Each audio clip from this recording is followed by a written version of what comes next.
একটা কথা কি জানেন, জীবনে যার যত বেশি ঘোরাফেরার শখ থাকে আমার মনে হয় তার জীবন থেকেই ওটা উঠে যায়। আসসালামু আলাইকুম, সবাই কেমন আছেন? আশা করি সবাই ভালো আছেন। আপনাদের দোয়ায় কিন্তু আমিও ভালো আছি। ওই কথাটা কেন বললাম জানেন? তার কারণ হলো আমি আসলে অনেক ঘোরাঘুরি করতে পছন্দ করি, কিন্তু সেটা এখন আর হয়ে ওঠে না। আর সেটার কারণ হলো কোনো এক দুর্ঘটনায় সেটা আমার জীবন থেকে কেড়ে নিয়েছে। তারপরে যেটুকু ঘোরাঘুরি করি আলহামদুলিল্লাহ, আল্লাহর কাছে হাজার কোটি শুকরিয়া। কিছুদিন আগে গিয়েছি ভাইয়ের শ্বশুর বাড়িতে বেড়াতে, তো সেজন্যই ভাবিকে সাথে নিয়ে আমাদের বাড়ির আশেপাশে যে ঘোরার জায়গাগুলো আছে সেখানে ঘুরেছি আর অনেক মজা করেছি। তো সেই ভিডিওগুলোই কিন্তু আপনাদের সাথে এতদিন ধরে শেয়ার করছি। ওই দিন কিন্তু গিয়েছিলাম বাড়ির পাশে একটা কফি শপে। তো আমি গিয়েছিলাম আর আমার ভাবির সাথে গিয়েছিল। তো ওখানে গিয়ে কিন্তু অনেক আনন্দ করেছি আর একটু খাওয়া দাওয়া করেছিলাম। আর ওই দিন কিন্তু আমরা একটু বিকাল করে গিয়েছিলাম, তো সেজন্য ভিডিওটা ভালো আসতেছে না।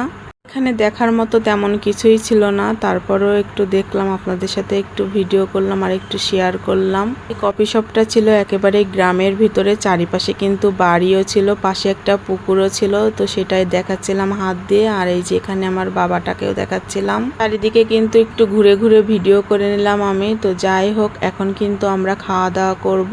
আর কি খাওয়া দাওয়া করলাম সেটাও কিন্তু আপনাদের সাথে শেয়ার করব।